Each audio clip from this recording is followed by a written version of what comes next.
111. Liri Dara saat langkahnya tertahan karena para wartawan. Bian ikut berhenti dan berusaha membantu Dara. "Mbak Dara, sebentar saja wawancaranya Mbak Dara.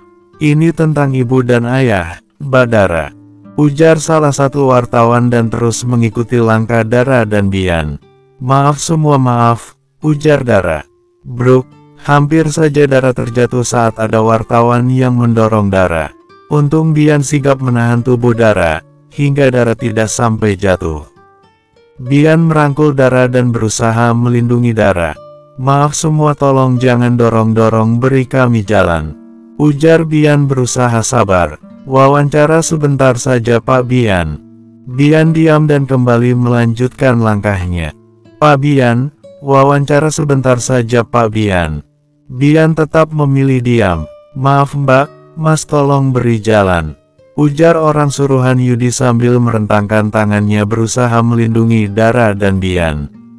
"Wawancara sebentar saja, hanya 5 menit saja Pak Bian," keke para wartawan. Dara dan Bian juga keke tidak mau wawancara. Bian gak mau, dia sampai salah bicara hingga semakin memperkeruh keadaan. Dia juga teringat pesan Yudi untuk tidak wawancara dulu. "Kamu masuk duluan sayang," ujar Bian sambil membantu membukakan pintu untuk Dara. Dara mengangguk, dan naik ke dalam mobil dengan cepat. Bian menoleh sebentar ke arah para wartawan. "Maaf semua, saya belum bisa melakukan wawancara, permisi," ujar Bian dan ikut masuk dalam mobil. "Pak Bian, sebentar saja Pak Bian," ujar para wartawan yang masih mengerubungi mobil yang ditumpangi Dara dan Bian. "Jalan Pak," suruh Bian. "Baik Mas," ujar pas supir yang sudah ditugaskan Yudi. "Pak Bian, Dara tunggu." "Wawancara sebentar saja," ujar para wartawan. Di luar mobil tampak suasananya masih begitu ramai. Orang suruhan Yudi masih berusaha untuk menjauhkan para wartawan supaya mobilnya bisa lewat. "Maaf semua, tolong beri kami jalan," ujarnya berusaha menjauhkan para wartawan. "Puk puk puk, wawancara sebentar saja Pak Bian," ujar para wartawan masih keke saja. "Jalan terus saja Pak," ujar Bian berusaha menulikan pendengarannya. "Baik Mas." Perlahan tapi pasti mobil itu perlahan menjauh daripada para wartawan. Bian dan Dara saling menatap, dan tersenyum lega. "Kamu baik-baik saja sayang, apa ada yang luka karena dorongan tadi?" tanya Bian perhatian sambil memeriksa bagian tubuh Dara. "Aku baik-baik saja hanya terlalu kaget saja tadi." "Syukurlah saya. Maaf, karena kamu mengalami ini semua." "Aku tidak apa-apa selama ada sampingku aku tetap tenang." "Bisa saja kamu sayang," ujar Bian mencoba tersenyum dan mengusap rambut Dara. Dara ikut tersenyum. Sementara itu di lain tempat dan di waktu yang sama tampak Ayu dan Sinta tersenyum senang melihat berita yang beredar. Bian dan Dara benar-benar tidak berani buka suara Yu. Ujar Sinta, "Bah benar, ini Yudi Sanjaya juga menghilang dari rumah dan kantornya." Sudah dari tadi para wartawan menunggu depan rumah dan kantornya, tapi Yudi Sanjaya benar-benar tidak berani memunculkan batang hidungnya. "Aku sangat yakin Mbak saat ini semua anggota keluarganya pasti sedang menyalahkannya, dan sebentar lagi kita akan melihat perpecahan anggota keluarga Sanjaya. Aku benar-benar tidak sabar melihat kehancuran mereka," ujar Ayu senang. "Iya Yu, aku ikut senang. Akhirnya dendam kamu terbalaskan juga." "Iya Mbak, aku ingin banget dengar berita keluar Sanjaya mengalami kebangkrutan, maka aku akan lebih senang lagi. Dan aku ikut mendoakan Yu. Aku senang kalau kamu ikut senang. Oh iya, bagaimana kalau kita merayakan keberhasilan kita hari ini?" "Sebaiknya jangan hari ini Mbak, saat ini perusahaan Mas Agung juga sedang kacau-kacaunya. Kita tunggu setelah keadaan lebih tenang, setelah itu kita akan merayakan keberhasilan kita." "Kamu benar Yu, bagaimana kalau kita buat list saja? Kamu ingin kita rayakan di mana?" "Nah itu ide bagus itu Mbak. Ayo kita buat list." "Oke, Asteris.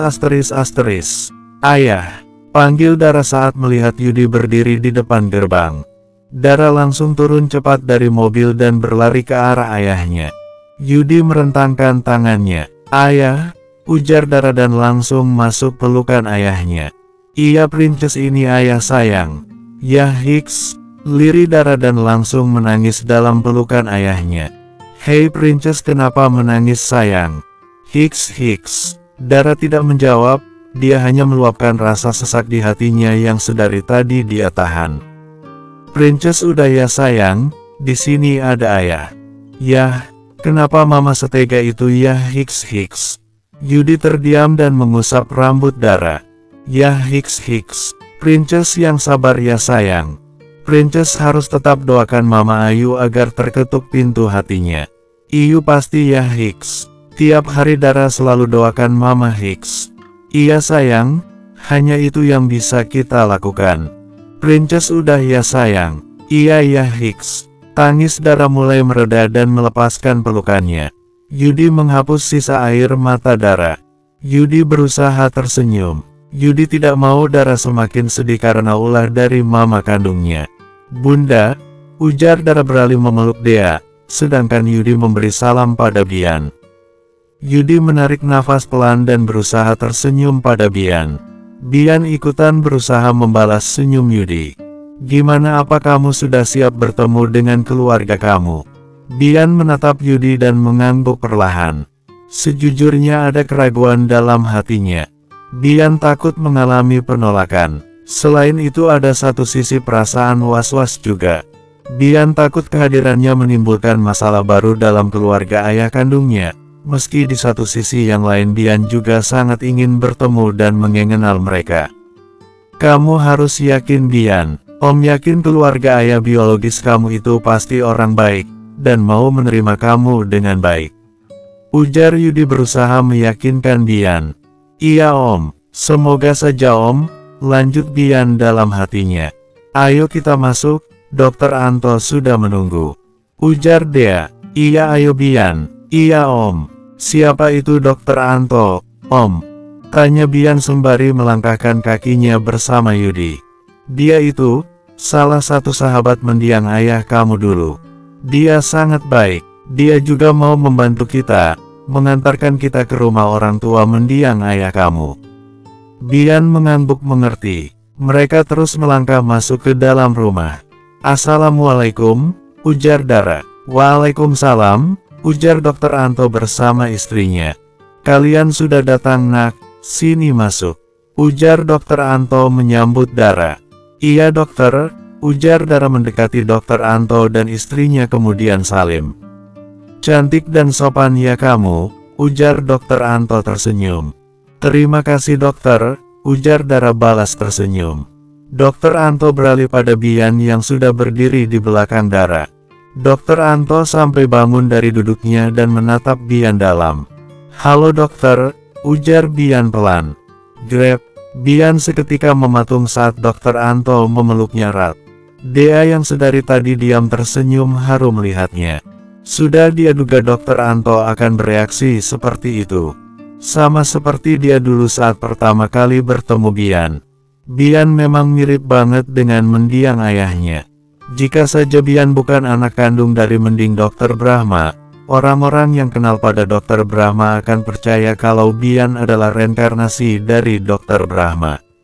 Mulai dari tinggi, bentuk wajah, hidung, tebalnya alis dan rambutnya benar-benar mirip.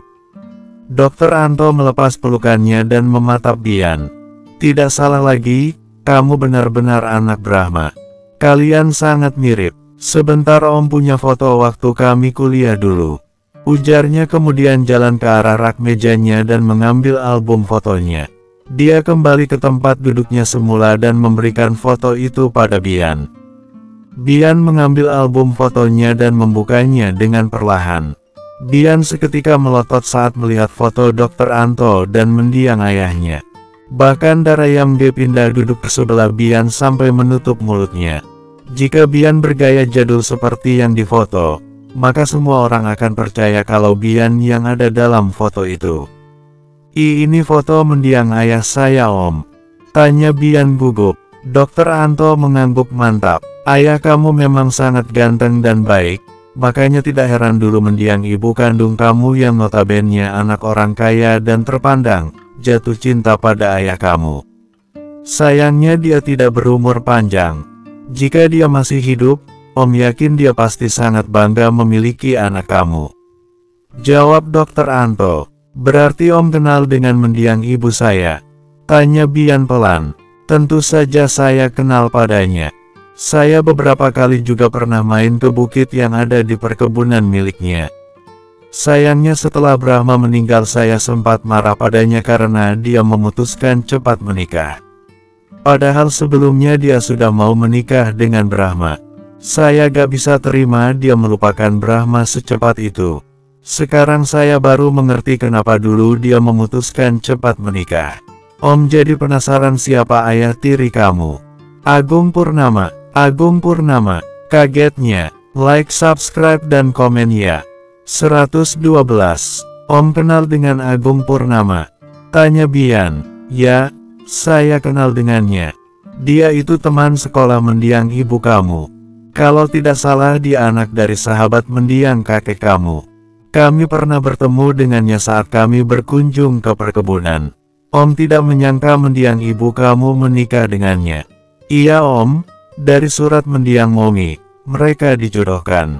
Dan mendiang Momi terpaksa menerima perjodohan itu karena dia sedang hamil saat itu. Dia tidak mau membuat malu keluarganya. Ya ampun, pasti hidup mendiang Momi kamu sangat berat. Maafkan Om yang gak ada saat Momi kamu butuh bantuan Om. Tidak ada yang perlu dimaafkan Om.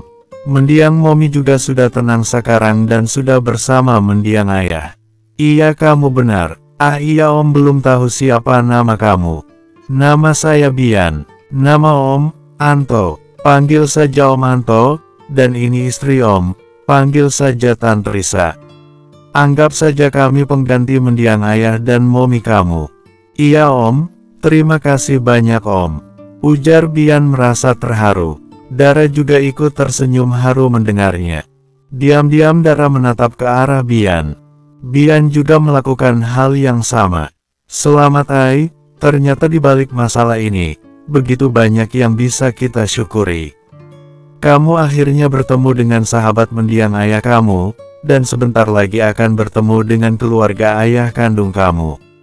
Kamu juga bisa menatap wajah ayah kandung kamu walau hanya dari foto.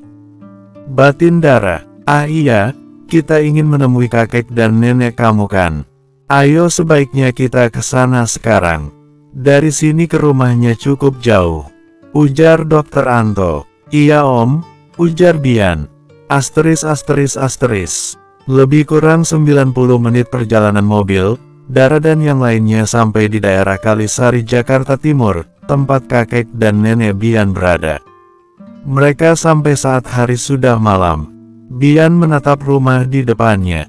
Rumah 2 lantai, dan bila dibandingkan rumah keluarga Dara, rumah itu terbilang sederhana. Ai bantu aku bawa ini, ujar Dara sambil mengangkat kotak cake. Iya sayang, ujar Bian membantu menurunkan barang bawaan mereka.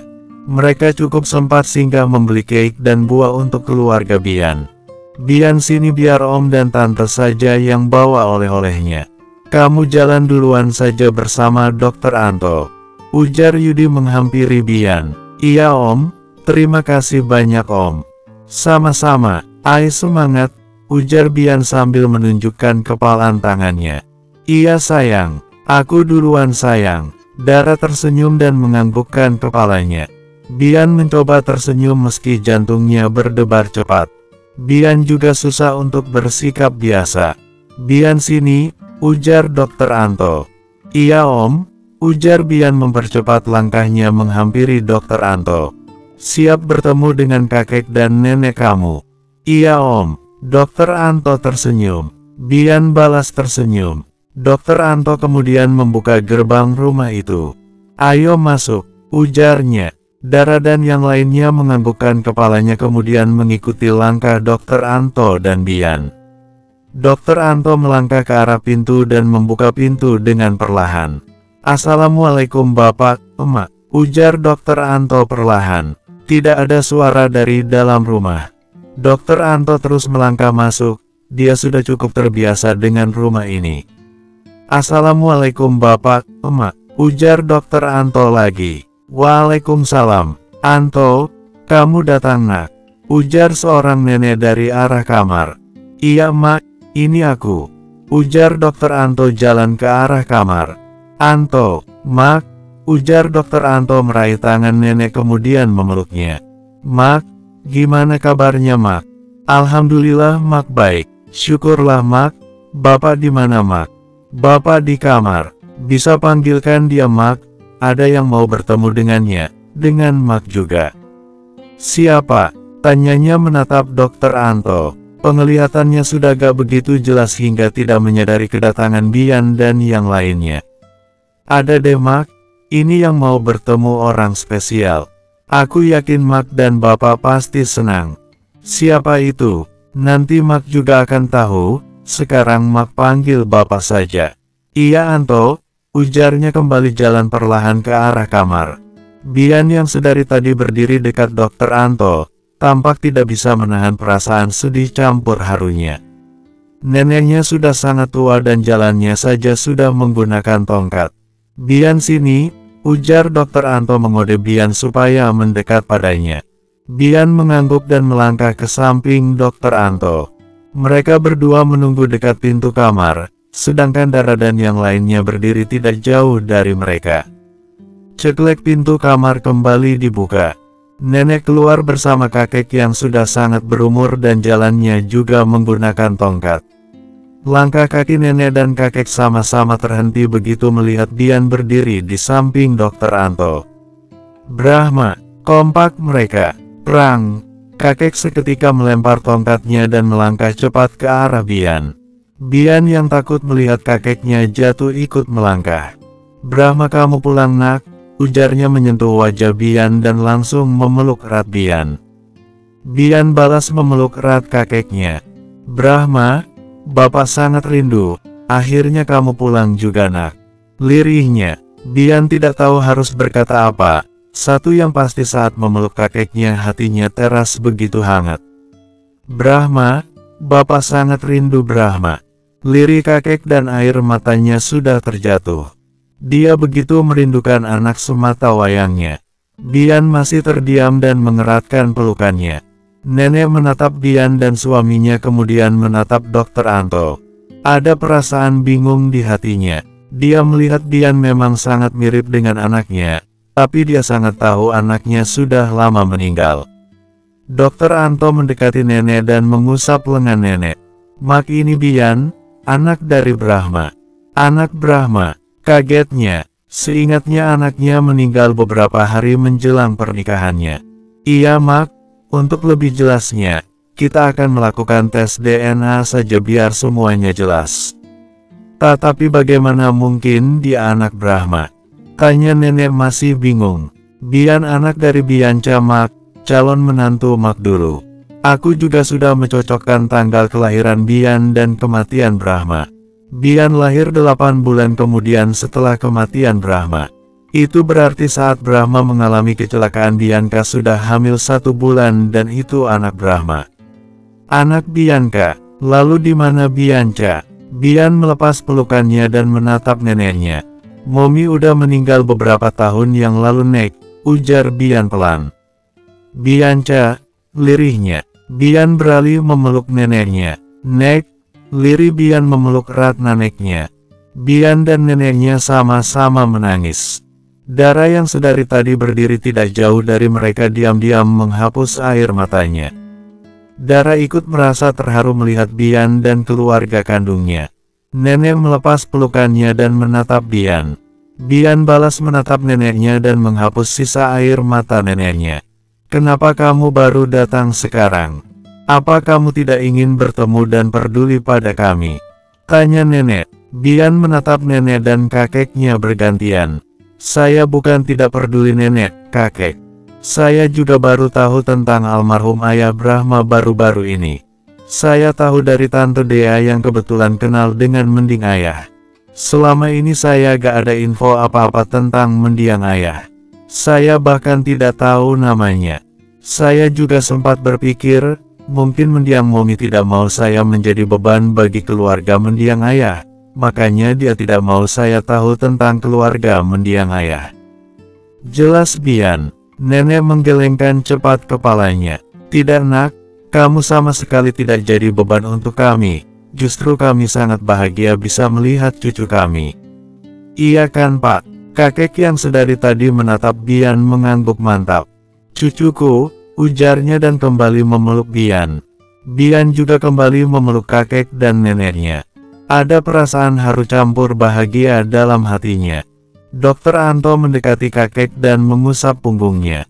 Bapak, sekarang Bapak tidak perlu lagi menunggu kepulangan Brahma. Brahma sudah pulang, Pak. Kakek melepas pelukannya pada Bian dan menatap Dokter Anto. Kakek memeluk Dokter Anto. Terima kasih Anto, terima kasih sudah membawa anakku pulang. Iya Pak, sama-sama. Bapak harus sehat-sehat terus biar bisa terus main bersama cucunya. Cucu Bapak sangat ajaib, datang-datang sudah langsung besar. Kakek melepas pelukannya dan menatap Dokter Anto. Kamu benar Anto, dan dia sangat tampan, lebih tampan dari mendiang ayahnya. Ujarnya sambil menyentuh wajah Bian. Bian tersenyum mendengar. Ah iya, Bapak, Mak, kenalkan ini Dokter Dea dan suaminya. Juga ada Dara, calon cucu menantu Bapak dan Emak. Ujar Dokter Anto memperkenalkan Dara dan orang tuanya. Nenek dan kakek beralih menatap Dara dan orang tuanya. Dea mendekat pada kakek dan nenek, diikuti Yudi dan Dara. Assalamualaikum Bapak, Emak. Ujar Dea tersenyum ramah. Waalaikumsalam, kompak mereka. Nenek bahkan langsung memeluk Dea. Terima kasih nak, sudah mempertemukan kami dengan cucu kami. Ini benar-benar keajaiban bagi kami. Iya Mak, sama-sama. Benar kata Dokter Anto. Mak juga harus sehat-sehat, biar bisa melihat cucu Mak nikah nantinya. Bian dan Dara tersenyum malu mendengarnya. Like, subscribe, dan komen ya. 113. Dara dan yang lainnya sudah duduk bersama di ruang depan. Dara duduk di antara ayah dan bundanya, Bian duduk di antara kakek dan neneknya, sedangkan Dokter Anto duduk bersama istrinya. Kakek dan nenek Bian tampak mengusap-usap tangan Bian dan sesekali tersenyum pada Bian. Bian balas tersenyum pada kakek dan neneknya. Bapak, Oma, sebenarnya kedatangan kami juga ingin melakukan tes DNA. Ini bukan karena kami meragukan Bian adalah cucu Emak dan Bapak. Tapi saat ini kami membutuhkan bukti DNA itu untuk membantu Bian. Bian sedang ada masalah. Dia juga butuh bantuan Emak dan Bapak mengatakan pada semuanya kalau Bian anak kandung dari Dokter Brahma. Kami juga minta maaf Mak, Pak baru datang sekarang, saat kami membutuhkan bantuan kalian. Ujar Dea. Tidak apa-apa nak, yang penting cucu kami sudah datang. Ini juga sudah sangat membahagiakan. Kami juga siap membantu apapun untuk cucu kami. Ujar nenek. Terima kasih Mak pengertiannya. Iya sama-sama nak. Terus kalian mau tes DNA kapan? Kalau bisa malam ini juga Mak, supaya besok malam hasilnya sudah keluar, dan Bian bisa segera melakukan press conference. Baiklah, kami siap melakukan tes DNA malam ini juga. Terima kasih nenek dan kakek. Ujar Bian. Iya nak, kamu jangan sungkan-sungkan ya minta bantuan apapun pada kami siap membantu. Ujarnya sambil mengusap lengan Bian. Bian tersenyum melihat neneknya. Bagaimana kalau kita pergi sekarang saja? Ini biar kita sampai rumah sakit tidak terlalu malam banget. Ujar Yudi. Iya benar Om, kita sebaiknya pergi sekarang saja. Nenek dan kakek, malam ini tidur di rumah Om Anto saja. Nanti setelah masalah saya selesai nenek dan kakek tinggal bersama saya. Itu juga kalau nenek dan kakek tidak keberatan. Nenek dan kakek seketika menatap Bian. Kamu mau tinggal bersama kami? Apa kamu tidak keberatan harus memampung dan mengurus kami? Tanya nenek. Tentu saja saya tidak keberatan nenek. Saat ini hanya nenek dan kakek keluarga saya. Saya pasti akan sangat senang bisa tinggal bersama nenek dan kakek. Iya nak, kami juga sangat senang bisa tinggal bersama kamu. Bapak setuju kan? Kakek menatap istrinya dan Bian. Sejujurnya dia berat meninggalkan rumahnya, tapi dia juga ingin bersama Bian. Bapak, kalau Bapak berat pergi dari rumah ini, Bapak bisa setiap hari ke sini. Saya akan menyediakan supir untuk Bapak. Bapak bisa pergi ke sini saat siang, biar tidak macet. Gak usah khawatir pada kami Pak, kami pastikan hidup Bapak dan Emak pasti akan terjamin selama di Jakarta Pusat. Kalau Bapak dan Emak mau, kalian juga bisa tinggal di rumah saya atau om saya. Mereka juga sudah cukup berumur. Mereka pasti senang ada teman mereka ngobrol. Ujar Yudi, apa kami tidak akan merepotkan kalian? Tentu saja tidak Pak, jawab Yudi mantap. Baiklah kami akan tinggal sementara di sana, tapi jangan marah pada kami kalau kami tiba-tiba ingin kembali ke rumah ini. Ujar kakek. Bian dan yang lainnya sangat lega mendengarnya. Tentu saja kami tidak akan marah Bapak, Emak. Kami sudah pengalaman mengurus orang tua yang sudah sepuh, dan kami cukup mengerti dengan kelakuannya yang kadang tidak normal. Kami juga akan menasehati Bian supaya dia selalu sabar. Ini kesempatan bagus untuk Bian. Kapan lagi dia bisa dekat bersama keluarganya? Ujar Yudi lagi. Om Yudi benar kakek, nenek. Sudah lama sekali saya ingin merasakan kehangatan sebuah keluarga, dan saat melihat kakek dan nenek saya ingin sekali mewujudkan semua keinginan itu. Nenek dan kakek mau kan mewujudkan keinginan saya? Ujar Bian. Kakek dan nenek tersenyum haru mendengarnya. Iya nak, nenek dan kakek sangat mau mewujudkannya. Ujar nenek. Bian tersenyum haru kemudian memeluk kakek dan neneknya. Asteris. Bian dan kakeknya sudah selesai melakukan pengambilan darah, dan darah mereka langsung diperiksa dengannya. Selanjutnya mereka langsung ke rumah Dr. Anto. Kakek dan nenek Bian langsung beristirahat, sedangkan Dara dan orang tuanya memilih pulang ke rumahnya. Bian selaku calon menantu yang baik menghantar Dara dan yang lainnya sampai di gerbang. Malam ini Bian memutuskan menginap di rumah Dr. Anto. Bian malas pulang karena sampai saat ini dia masih dikejar-kejar para wartawan. Bahkan Doni juga sempat memberitahukannya kalau di apartemen mereka juga ada wartawan yang menunggu. Satu-satu tempat paling aman bagi Bian ya rumah Dr. Anto. Bian memberi salam perpisahan pada Yudi sebelum Yudi masuk dalam mobil. Om sekali lagi terima kasih banyak Om. Saya sangat bahagia saat ini. Saya akhirnya bisa melihat rupa wajah mendiang ayah saya, dan ini semua berkat Om dan Tante. Saya benar-benar berhutang budi pada Om dan Tante. Ujar Bian. Sudah berapa kali Om bilang, jangan mengucapkan terima kasih terus. Om pribadi ikut senang. Satu pesan Om, ingat kakek dan nenek kamu sudah berumur, maka bahagiakan dia di sisa umurnya. Sayangi dia dengan tulus, dan jangan jadikan mereka beban. Iya Om, itu pasti Om. Saya pasti akan menyayangi mereka dengan tulus. Bagus, lalu rencana kamu besok apa? Om sarankan jangan dulu ke kantor. Kamu bisa kembali dipermalukan oleh dedi kamu. Terlebih lagi Om yakin, pasti saat ini banyak juga yang cari muka pada dedi kamu untuk bisa menggantikan posisi kamu. Orang yang akan jadi musuh kamu gak hanya satu, tapi banyak. Iya Om, saya mengerti. Saya juga ingin mantau keadaan perusahaan dari Doni saja. Doni yang akan membantu saya Om. Rencananya besok, saya juga mau ke rumah saya. Saya ingin mengusir dedi dan istrinya dari rumah itu. Rumah itu hak saya, rumah yang saya beli dari kerja keras saya, dan mereka tidak berhak mengusai rumah itu.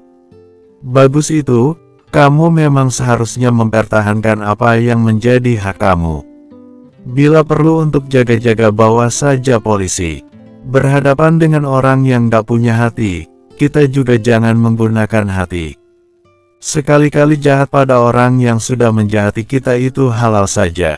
Saran Yudi. Iya Om, terima kasih untuk sarannya.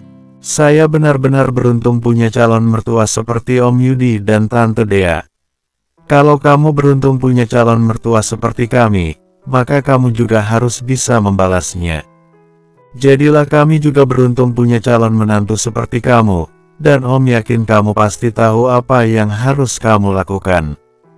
Tentu saja saya tahu Om, saya pasti akan berusaha menjadi laki-laki yang baik pada Dara, menjaga dan mencintai Dara segenap jiwa, raga saya dan menolak keras sama yang namanya pelakor.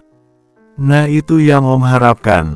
Om hanya ingin balasan itu dari kamu, karena Om hanya ingin kebahagiaan anak Om. Melihat anak Om bisa hidup bahagia bersama pasangannya itu adalah kebahagiaan sejati seorang ayah. Iya Om, dan semoga saja nanti saya juga bisa mewujudkannya pada anak-anak kami. Hei Bian, kamu lamar anak saya saja belum? Udah ngomongin anak saja. Pikiran kamu kejauhan Bian. Saya sudah melamar Dara, Om, hanya saja belum secara resmi. Saya ingin menyelesaikan masalah saya terlebih dulu. Ditambah lagi masa depan saya juga belum sepenuhnya jelas. Saya takut Om tidak menerima saya. Asal kamu serius, Om pasti akan menerima kamu. Dan Om siap membantu kamu agar masa depan kamu lebih cerah lagi. Om beneran akan menerima saya. Yudi mengangguk. Terima kasih banyak Om, ujar Bian senang. Dara yang sedari tadi diam juga ikut mendekat pada ayahnya kemudian memeluk ayahnya dari samping. Dara ikut senang mendengarnya. Terima kasih ya. Iya sayang, ujar Yudi mengusap sayang rambut Dara. Bian, kamu sudah bisa masuk, kami akan pulang. Iya Om, kalian hati-hati. Iya, Princess ayah duluan ke mobil, jangan lama-lama pamitannya. Iya ya, ujar Dara melepas pelukannya pada ayahnya. Dara beralih menatap Bian begitu ayah dan bundanya masuk mobil. Bian menarik Dara ke dalam pelukannya. Terima kasih banyak untuk hari ini sayang. Aku sampai kehabisan kata untuk mengungkapkan beruntungnya aku memiliki kamu. I love you so much Dara Nayara. Ujar Bian pelan. I love you too. Aku pulang dulu ya. Besok pagi aku akan kesini, bawa sarapan untuk kamu juga kakek dan nenek. Ujar Dara melepaskan pelukannya. Bian menatap haru Dara. Iya sayang, terima kasih sudah menerima kakek dan nenekku juga. Iya aku pulang. Iya sayang kamu hati-hati dan kabari aku begitu sampai di rumah. Ujar Bian sambil mengusap pelan rambut Dara. Iya ujar Dara melambaikan tangannya kemudian masuk mobil. Bian ikut melambaikan tangannya. Like, subscribe dan komen ya.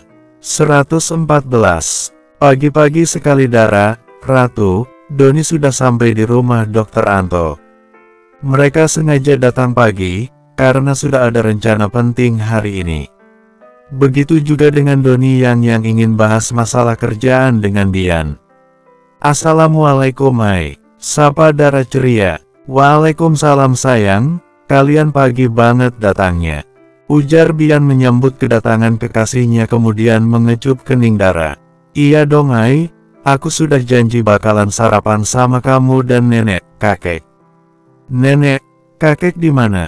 Mereka di dalam sayang. Aku lihat mereka dulu ya Iya sayang. Selamat pagi calon kakak ipar, yang tambah ganteng.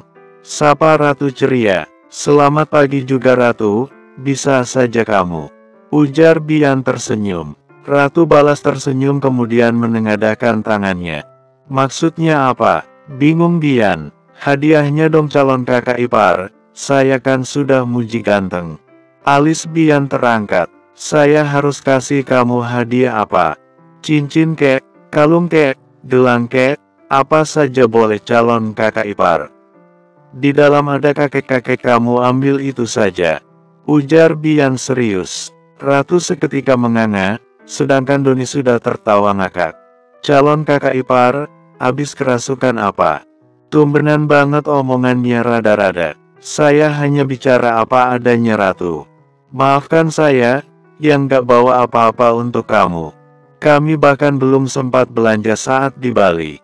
Tidak apa-apa calon kakak ipar, Melihat kalian pulang dalam keadaan baik-baik saja dan tidak kurang suatu apapun, saya sudah senang. Terima kasih pengertiannya Ratu. Sama-sama calon kakak ipar. Ayo kita masuk. Bian mengangguk dan beralih pada Doni. Bian merentangkan tangannya. Doni memeluk erat sahabatnya. Gue sangat lega melihat lo baik-baik saja Bian. Gue juga ikut bahagia akhir lo bertemu dengan keluarga ayah kandung lo. Ini sangat surprise buat gue pribadi, dan sesuatu yang gak pernah gue bayangkan sebelumnya. Ujar Doni kemudian melepas pelukannya. Iya gue, apalagi Doni. Ini masih seperti mimpi buat gue. Gue akhirnya bisa melihat rupa ayah kandung gue walau hanya lewat foto. Gue benar-benar bersyukur dengan semua masalah ini Doni. Gue juga, meski sebenarnya gue sangat marah. Apalagi saat melihat kelakuan Pak Agung Purnama saat di kantor kemarin. Ingin rasanya gue hajar dia. Dia benar-benar tidak punya perasaan dan niat banget buat ngehancurin karir lo. Iya Doni, dan terima kasih selalu berdiri di pihak gue dan selalu mendukung gue. Tentu saja gue akan selalu di pihak lo dan berusaha membela lo, karena gue sangat tahu lo berada di pihak yang benar dan gue bukan tipe kal penjilat juga maruk. Maksud lo, kemarin itu, Dedi lo itu sempat juga nawarin kerja sama-sama gue. Dia akan mempertahankan posisi gue, asal gue tidak lagi membantu lo dan berdiri di pihak lo. Keinginannya langsung gue tolak mentah-mentah. Gue lebih baik kehilangan pekerjaan gue, daripada gue harus menusuk lo dari belakang. Gue juga lebih baik kerja dengan jabatan yang biasa saja, dan dengan gaji yang biasa saja, asal gue bisa bekerja dengan nyaman dan hati yang bersih, daripada gue bekerja dengan jabatan yang tinggi dan gaji yang tinggi tapi dari hasil berkhianat pada teman sendiri. Itu bukan gue banget, jelas Doni. Bian dan Ratu tersenyum mendengarnya. Iya Doni, terima kasih banyak Doni. Lo memang sahabat sejati gue. Gue sangat beruntung punya teman seperti lo. Tentu saja, aku juga beruntung punya pacar seperti Po. Pertahankan ya Po. Percaya padaku, apa yang Po lakukan saat ini, aku yakin suatu saat nanti Po akan mendapatkan balasannya. Kata Papa Darmen, saat kita bekerja keras, jujur dan ikhlas, percayalah yang di atas juga pasti akan mempermudah jalan kita untuk mencapai kesuksesan. Ujar Ratu. Iya Bi. Ini kok kita malah mengobrol di gerbang. Ayo kita masuk, aku ingin kenalan dengan kakek dan nenek. Iya, ayo Bian. Satu lagi kebahagiaan Bian. Dia senang keberadaan kakek dan neneknya tidak hanya disambut baik oleh Dara, tapi sama Doni sahabat terbaiknya juga. Asteris. Bian dan Doni membahas pekerjaan mereka, sedangkan Dara dan Ratu asik ngobrol dengan kakek, nenek dan Risa istri Dr. Anto. Dara dan Ratu juga membahas rencana mereka hari ini. Dara dan Ratu juga mengajak nenek, kakek dan Risa untuk bekerja sama membantu Bian. Kakek, nenek dan Risa menyambut senang rencana Ratu dan Dara. Mereka bahkan sangat antusias mendengarkan apa saja tugas-tugas mereka. Nenek siap akting hari ini. Anggap saja hari ini nenek adalah Anjali. Nenek kenal dengan Anjali kan Nek? Ujar Ratu semangat. Yang aca-aca nehi-nehi. Ratu dan Dara tertawa ngakak mendengarnya. Iya Nek, yang kuci-kuci hota hai, gitu loh Nek. Ujar Ratu sambil nyanyi. Nenek dan kakek tersenyum mendengarnya. Nenek kemudian mengusap rambut Ratu dan Dara. Terima kasih kalian mau menerima kami dengan baik dan tanpa ada rasa jijik. Kenapa kami harus jijik Nek? Kita setiap manusia itu sama. Justru kami bangga pada nenek dan kakek. Kalian masih terlihat sehat padahal umurnya sudah sangat tua. Kami belum tentu masih hidup di umur nenek dan kakek yang sekarang. Ujar Dara. Benar itu Nek. Nek, rahasianya apa bisa panjang umur dan tetap sehat? Tanya Ratu. Makan makanan sehat, pikiran juga harus sehat. Jangan iri hati, dengki dan yang lainnya, dan yang terakhir harus selalu bersyukur dan rajin ibadahnya. Oke begitu ya Nek. Kalau rahasia biar dapat suami seganteng dan segagah kakek, gimana caranya Nek? Tanya Ratu lagi. Kamu ini bisa saja pertanyaannya, ujar nenek tersenyum malu. Ya nenek masih suka malu saja, goda Ratu lagi. Dara dan yang lainnya tersenyum mendengarnya. Bian yang diam-diam memperhatikan Dara dan yang lainnya tersenyum dalam diamnya. Dia merasa senang dan hatinya terasa hangat melihat Dara yang bisa mengobrol nyaman dengan kakek dan neneknya. Bian jangan senyum-senyum saja loh. Ini tanda tangani dulu, ujar Doni sambil merapikan beberapa laporannya. Iya Doni sabar. Doni kalau misalkan nanti kalian sudah selesai meeting dan Dedi sudah pulang segera kabari gue. Gue mau ke kantor sebentar. Yakin lo mau ke kantor? Di depan kantor masih banyak wartawan. Mereka tidak akan diam saja selama masalah ini masih jadi perbincangan publik. Ditambah lagi karyawan juga pada membicarakan lo. Gue takut lo gak nyaman dengan itu semua. Masalah akan semakin kemana-mana kalau lo tidak bisa mengontrol emosi lo. Kalau saran gue lebih baik lo kerja dari email saja. Lagian cuma sehari ini. Besok pagi kita akan melakukan press conference. Sebaiknya lo urus saja masalah press conference-nya. Untuk masalah kantor serahkan pada gue. Satu lagi bicarakan juga masalah press conference-nya dengan Om Yudi. Kalau bisa kalian lakukan press conference bersama. Jelas Doni. Baiklah, lo kirim saja nanti hasil rapat hari ini. Dan gue akan urus masalah press conference-nya. Iya. Dan satu lagi Bian, untuk press conference-nya kalau bisa jangan sampai Dedi lo tahu lo mau melakukan press conference. Takutnya dia mengacaukannya. Iya Doni, gue mengerti. Gue usahakan akan mengurus semuanya serapi mungkin. Bagus. Semangat Bian. Brian mengangguk mantap. Asteris. Jam 8 pagi Bian, Dara, Ratu, kakek, nenek dan Risa sudah sampai di rumah Bian. Seperti yang sudah Bian rencanakan, dia akan mendatangi rumahnya dan menyuruh pergi dadinya dan istrinya. Keputusan Bian sudah bulat dan tidak bisa diganggu-gugat. Dia juga ingin menunjukkan pada dadinya, dia orang kuat bukan lemah. Mereka juga sengaja datangnya 2 mobil, seperti yang sudah mereka rencanakan. Bian turun dari mobilnya diikuti Dara dan Ratu. Sedangkan di mobil yang satunya Risa turun dari mobilnya diikuti kakek dan nenek. Bian jalan terlebih dulu diikuti Dara dan Ratu. Mereka juga sengaja tidak tersenyum pada kakek, nenek dan Risa ini demi kelancaran rencana mereka. Bian memencet bel rumahnya. Ting tong ting tong. Bian tersenyum tipis saat melihat bude pekerjanya dulu berlari ke arah gerbang. Tuan Bian, ujarnya antusias saat melihat majikannya dulu. Bian mengangguk pelan. Bude membuka cepat gerbang dan mempersilahkan tuannya masuk. Apa Dedi dan yang lainnya di rumah, Bude? Tanya Bian. Iya mereka masih di rumah. Mereka baru saja selesai sarapan. Saat ini Tuan Agung juga mau siap-siap berangkat ke kantor. Jelas Bude. Bian mengangguk mengerti. Saya masuk Bude. Itu yang di belakang tamu saya, persilahkan juga mereka masuk. Baik Tuan. Bian kembali melangkah dengan langkah tegapnya diikuti Dara dan Ratu. Dari dalam rumah, Agung Purnama juga melangkah diikuti oleh kedua istrinya. Bian, kaget mereka saat melihat Bian berdiri dengan percaya dirinya. Like, subscribe dan komen ya. 115. Bian menatap dadinya dan kembali melangkah. Dara dan Ratu ikutan melangkah. Ratu sampai bergaya dengan sombongnya, dan membuat Dara menggelengkan kepalanya. Dara gak mungkin bergaya seperti Ratu karena ada mama kandungnya. Semarah-marahnya Dara pada mama kandungnya dia masih tahu batasannya. Dia juga tidak mau disebut anak durhaka. Agung Purnama ikutan melangkah diikuti kedua istrinya. Mereka menatap remeh pada Bian. Ngapain kamu kesini? Masih berani kamu menampakkan diri di depan Dedi setelah semua kekacauan yang kamu perbuat, Hah? Marah Agung.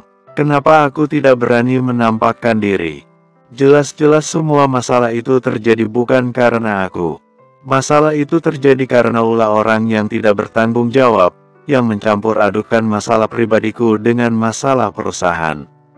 Tetap saja Bian, masalah pribadi kamu ada sangkut pautnya dengan perusahaan. Bukankah dari dulu Dedi selalu bilang, kalau kamu harus hati-hati dalam bersikap. Selaku pimpinan perusahaan, kelakuan kamu selalu jadi sorotan. Sekarang sebaiknya kamu pergi dari sini, Dedi malas melihat kamu. Anak pembawa sial, yang bisanya buat kacau saja. Dedi juga peringatkan, kamu gak usah cari pembelaan diri, Dedi tidak akan membela kamu. Jadi siap-siap saja angkat kaki dari perusahaan. Perusahaan Agung Purnama tidak butuh pemimpin yang kerjanya bawa masalah terus. Tegas Agung Purnama. Bian mengepalkan kuat tangannya menatap marah pada Dedi. Dia tidak terima disebut anak pembawa sial. Benar kata Dedi kamu Bian. Kamu harusnya tahu diri. Apa kamu tidak punya harga diri, hingga masih berani datang ke sini menemui kami? Kalau saya jadi kamu lebih baik saya pergi jauh-jauh. Ujar Ayu. Bian beralih menatap marah pada Ayu. Tentu saja saya berani datang ke sini. Ini jelas rumah saya. Rumah yang saya beli dari hasil kerja keras saya. Harusnya tante yang tahu diri, ini bukan rumah tante. Sekarang saya minta tante dan Dedi angkat kaki dari rumah ini. Tegas Bian. Kamu berani mengusir kami Bian. Dasar kamu anak durhaka dan tidak tahu sopan santun. Marah Sinta. Mas Bian bukan durhaka dan bukan juga tidak tahu sopan santun tante. Tante jangan asal tuduh saja. Tante tahu sendiri Om Agung Purnama itu punya bisnis hotel yang sudah sampai ke luar negeri sana. Tante tahu kan apa itu bisnis hotel? Bisnis hotel itu menyediakan penginapan. Nah di sini juga Mas Bian ingin menyediakan penginapan. Dia ingin memulai bisnisnya dari rumah ini. Daripada rumah ini tidak dipakai, lebih baik dikontrakkan bukan? Orang yang berdiri di sana itu adalah pengontraknya. Mereka bahkan sudah bayar 80 juta untuk setahun, dan uang 80 juta itu juga sudah digunakan Mas Bian untuk tambahan DP vilanya. Bukankah itu sangat bagus? Sebentar lagi usahanya tambah lagi. Jadi sebagai orang tua baik, kalian harusnya mendukung. Kalau tante dan om masih punya harga diri dan perasaan, angkat kaki dari rumah ini karena rumah ini sudah dikontrakkan. Jelas Ratu. Bian mengangguk mantap. Ratu memang cocok jadi juru bicaranya. Sedangkan Dara hanya diam saja, dan menatap tidak enak pada mamanya yang menatap marah pada Ratu. Kamu pasti bohong, dan itu pasti hanya akal-akalan kalian saja. Apaan itu kontrak rumah 80 juta, itu gak mungkin banget. Ujar Ayu tidak terima. Gak mungkin gimana maksud tante, apa karena terlalu murah? Tante ini Jakarta dan ini kawasan elit. Harga kontrakan segitu sangat wajar tante. Saya ini anak juragan kontrakan, saya sangat tahu pasaran kontrakan, dan mereka itu mau mengontrak di sini juga atas rekomendasi saya. Heran saya melihat tante-tante ini. Ini bukan rumah kalian tapi kalian ingin berkuasa atas rumah ini. Malu dikit dong tante. Apa tante gak punya uang buat ngontrak rumah? Kalau tante mau saya bisa kontrakan rumah 1 petak untuk tante. Gak apa-apa saya yang bayarin, saya ikhlas lahir dan batin. Ujar Ratu lagi. Hei songong ya kamu pikir kami tidak punya uang? Rumah kami bahkan jauh lebih besar dari rumah ini. Kami juga punya hotel dan apartemen. Kami bisa menginap di mana saja kami mau. Ujar Sinta tidak terima. Kalau begitu silahkan saja menginap di hotel tante. Ayo segera kemasi barang-barang tante dan angkat kaki dari rumah ini. Hidup ini harus modal tante. Apalagi tante orang kaya, jangan mau yang gratisan terus dong tante. Sinta dan Ayu menatap marah pada Ratu. Mereka sampai mengepalkan kuat tangan. Ayo yuk, kita kemasi barang-barang kita. Dia pikir dia siapa berani mengatai kita. Kita bahkan bisa beli Jakarta ini kalau kita mau. Kesal Sinta. Iya mbak, ujar Ayu dan masih menatap marah pada Ratu. Mereka pergi dengan langkah marah. Ratu tersenyum senang. Agung Purnama yang sedari tadi diam, menatap marah pada Ratu. Saya tidak menyangka keturunan dari Sanjaya sangat tidak tahu sopan santun. Apa seperti ini cara mereka mendidik anak-anak mereka? Sindir Agung Purnama. Ratu seketika menatap Agung Purnama, begitu juga dengan Bian. Ratu bukan tidak tahu sopan santun, Dat. Apa yang Ratu katakan memang benar adanya. Kita ini sama-sama pebisnis, begitu juga dengan Ratu. Jadi saat kita bisa mendapat uang dengan cara yang halal, kenapa tidak dimanfaatkan sebaik mungkin? Terlebih aku yang masih merangkak di dunia bisnis. Uang 80 juta itu sangat berarti untukku. Aku justru berterima kasih pada Ratu dan Dara. Berkat ide mereka sebentar lagi aku bisa menambah bisnis propertiku. Ingat, Dan, sekalipun Dedi berusaha menghancurkan karirku, aku tidak akan jatuh tergeletak. Justru aku semakin semangat dan aku percaya banyak orang baik di dunia ini yang mau membantuku. Ujar Bian. Agung Purnama menatap marah pada Bian. Jangan terlalu percaya diri kamu, Bian. Begitu kamu dipecat dari perusahaan Agung Purnama, maka tidak akan mudah bagi kamu untuk bangkit lagi. Kamu akan berhadapan dengan Dedi, dan tunggu saja balasanku. Aku tidak akan diam saja dengan perlakuan kamu hari ini. Ingat itu. Marahnya kemudian pergi meninggalkan Bian. Agung Purnama berhenti sebentar dan menatap pada nenek, kakek, dan Risa. Nenek dan kakek berusaha tersenyum pada Agung Purnama. Agung Purnama tidak membalas senyum mereka dan melangkah pergi dengan wajah kesalnya. Bian memejamkan mata sejenak dan menarik nafas pelan. Aku tahu Dedi orang yang berkuasa dan bisa mempengaruhi semua orang agar tidak mau bekerja sama denganku. Tapi jangan lupakan, Dat, aku kenal dengan Om Yudi, orang yang jauh lebih berkuasa dari Dedi. Dan mulai saat ini aku tidak akan diam saja, dan akan aku buktikan kalau aku bakalan jauh lebih sukses tanpa bantuan Dedi. Batin Bian. Ai, panggil Dara menyadarkan lamunan Bian. Iya sayang, ayo kita masuk, biar Ratu saja yang mengurus nenek dan kakek. Ujar Dara. Iya sayang. Unar Bian kemudian beralih pada Ratu. Ratu, lanjutkan tugas kamu, kami duluan. Ujar Bian. Siap calon kakak ipar, ujar Ratu semangat sambil mengacungkan jempolnya. Dara dan Bian masuk ke dalam rumah, sedangkan Ratu menghampiri kakek, nenek, dan Risa. Jangan kaget ya kakek, nenek, tante, apa yang Ratu katakan hanya akting, oke? Ujar Ratu pelan. Kakek, nenek, dan Risa menganggukkan kepalanya. Mantap, kalau begitu biar Ratu bantu bawa kopernya. Malam ini kakek dan nenek sudah bisa menempati rumah ini. Ujar Ratu kemudian membuka pintu mobil dan mengambil koper kakek dan nenek. Ratu, biar tante yang bawa satu. Ujar Risa. Oke tante, ujar Ratu kemudian memberikan kopernya. Mereka melangkah bersama masuk ke dalam rumah. Gimana tante, rumahnya sangat nyaman bukan? Ratu gak mungkin bohong tante. Tante gak mungkin menyesal sudah mengontrak rumah ini. Di belakang juga masih ada halamannya. Kalau tante mau, tante bisa buat berkebun. Lumayan buat mengisi waktu luang. Ujar Ratu melanjutkan aktingnya saat melihat Ayu dan Sinta jalan mendekat pada mereka. Ayu dan Sinta menatap kesal pada Ratu, Dara, dan Bian. Tante, kamarnya sepertinya sudah kosong. Apa tante mau lihat kamarnya? Kalau kata Ratu, kamar yang di bawah cocok buat kakek dan nenek.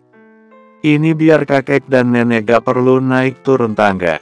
Kasihan kakek dan nenek kalau harus naik turun tangga. Ujar Ratu lagi yang sengaja agak keras. Iya Ratu, tante mau lihat kamarnya. Sekalian mau dibersihkan, biar bisa langsung ditempati.